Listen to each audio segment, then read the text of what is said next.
why is it not understandable that the president is furious about this? We have had a serious series of catastrophic, stupid mistakes by American agencies and governmental institutions because they have not been focused on what's really important. And what's really important is providing essential services to the American people. And it's an outrage. And that is essentially what I think he was getting at.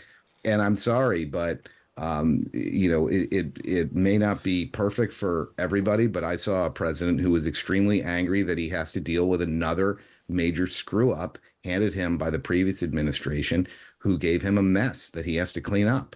There are no survivors in the plane and helicopter crash in Washington, D.C. The recovery operation continues, and the chair of America's National Transportation Safety Board says vital clues have not yet been accessed after that plane and helicopter collision in midair in Washington. President Trump has claimed that diversity policies at the U.S. Federal Aviation Administration contributed to the disaster. 67 people, including 3 soldiers and more than a dozen figure skaters, died. In a moment, we'll hear from a former staff member of the Donald Trump administration. Right now, let's check in with Joe Sternberg, columnist for the Wall Street Journal. Joe, good morning. Good morning. Very good to speak to you this morning. First of all, then, on Trump, who has blamed Democrats and diversity, equity and inclusion policies for the collision in which 67 people died. One of my observations, Joe, is that it was mere sentences after he had confirmed there were no survivors that he went on what was a political attack. It was an awful speech, I thought, from the White House. I think that the first 1/4 of it was exactly what Americans would hope to hear from their president at a time like this. I think that he had a lot of grace notes about America being one country when we experience a tragedy like this, trying to put aside political differences. The problem was the next 3/4 of it. And this is classic Trump 1.0. I think that it caused a lot of flashbacks from those press conferences that he used to do in the early days of the COVID pandemic, because there could be a kernel of a serious point there. And then it gets layered over with all of this very distracting junk that makes it difficult for people to sort through and shifts the focus. So I think that the kernel here is that you can make a very good argument that the previous administration was much more focused on just about anything other than competent governance on issues like this,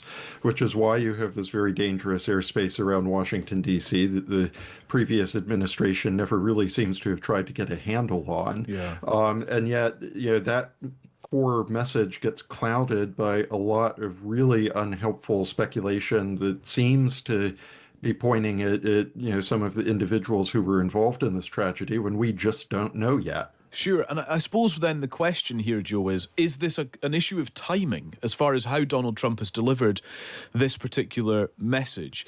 That actually he might have a point, because air traffic control, it's now reported, was short-staffed on the night of the mid-air crash. Air traffic control across the US has been short-staffed for a number of years. There haven't been enough people in these crucial safety-related jobs. Might he actually have a point that these DEI policies were getting in the way of recruiting an adequate number of people? Well, I mean, the dirty secret is that Trump actually does often end up having a point, whether you want him to or not. And so I think that we are likely to discover that there were a bunch of competence issues that were involved, with the previous administration, and ways that the Biden folks allowed themselves to get distracted from their core functions, such as making sure that the airspace around the nation's capital is safe. But I think we also shouldn't distract from the fact that even if Trump did have something of a point in that press conference, I think that the way that he expressed it was terrible. I was really upset about the suggestion that he seemed to be making, that it was individuals in the control tower or aboard a couple of these aircraft who might have been making bad decisions because they were diversity hires. That is just terribly unfair to them and their families at this point when we don't know what has actually happened here. And it may end up being an awful distraction from the more serious point that's likely to emerge about things that went wrong in many other parts of the government. Yeah. Joe Sternberg, thank you very much for joining us. Joe's a columnist at the Wall Street Journal. Well, let's bring in Joe Grogan, former director at the United States Domestic Policy Council and assistant to Donald Trump. Joe Grogan, good morning to you. Morning. Thanks for having me. If I can pick up on what Joe Sternberg just finished on there, that Trump seems to have been critical of both the crew on the helicopter and indeed the kind of politics and policy around all of this. If I can start with the helicopter, that was a military aircraft. This is a commander-in-chief being critical of active service personnel.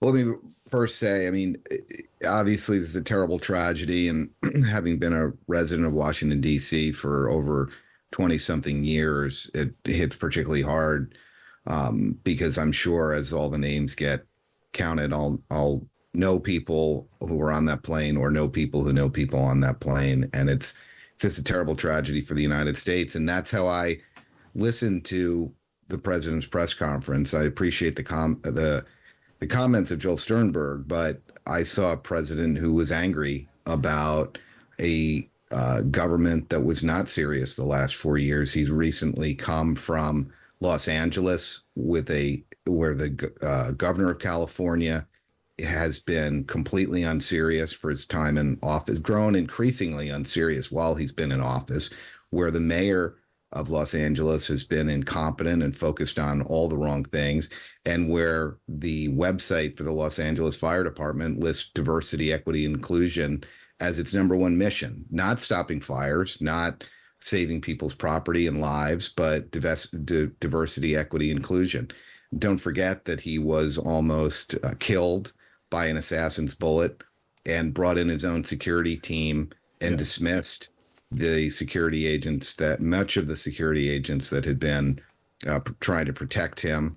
And a number of failures of the Secret Service were revealed in that aftermath. Okay, let's focus on the issue at hand here, though, because I do wonder if the issue here, Joe, is timing. That maybe he does have a point, and maybe that is something to be explored. But sentences after he says there are no survivors, to launch this level of attack on previous politicians and policies, is that what family members, is that what the country needs to hear? Well, I'm not going to speak for families who are grieving. Obviously, very few words can comfort them at all, but I'm sure they too are angry and shocked about what occurred. I mean, you mentioned the fact that the control tower was short-staffed. There were only supposedly 19 people in the tower when there were supposed to be 30. One of them was doing two jobs and directing both the helicopter and the plane at the same time, which isn't supposed to happen. Look, either competence and excellence are your focus or they're not. And we know that for the last 4 years, competence and excellence were not the focus. I mean, President Trump, when he came into office in his first term, issued an executive order to raise the standards of the FAA controllers, the Federal Aviation Administration staff, raise the standards. When Biden came, that was to overturn rules that the Obama administration put in place to advance diversity, equity, inclusion, and lowered the standards. Then Biden came in and reversed Trump's executive order and lowered the standards again. And even before this crash, Trump had issued an executive order to raise the standards again. Why is it not understandable that the president is furious about this? We have had a series of catastrophic, stupid mistakes by American agencies and governmental institutions because they have not been focused on what's really important. And what's really important is providing essential services to the American people. And it's an outrage. And that is essentially what I think he was getting at.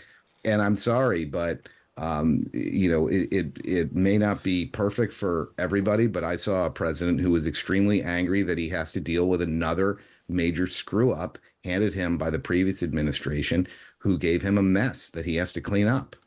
Joe, really interesting to get your thoughts this morning. Thank you so much. Thanks for joining us. That's Joe Grogan, who used to work with Donald Trump. He was a director at the United States Domestic Policy Council. As you're listening to that, some of your messages, Christine, arg, she says, timing isn't it? Short-staffed, doesn't equal incompetent diversity hires. If it's a short staffing issue, then it's not an issue of the ability of the staff on duty.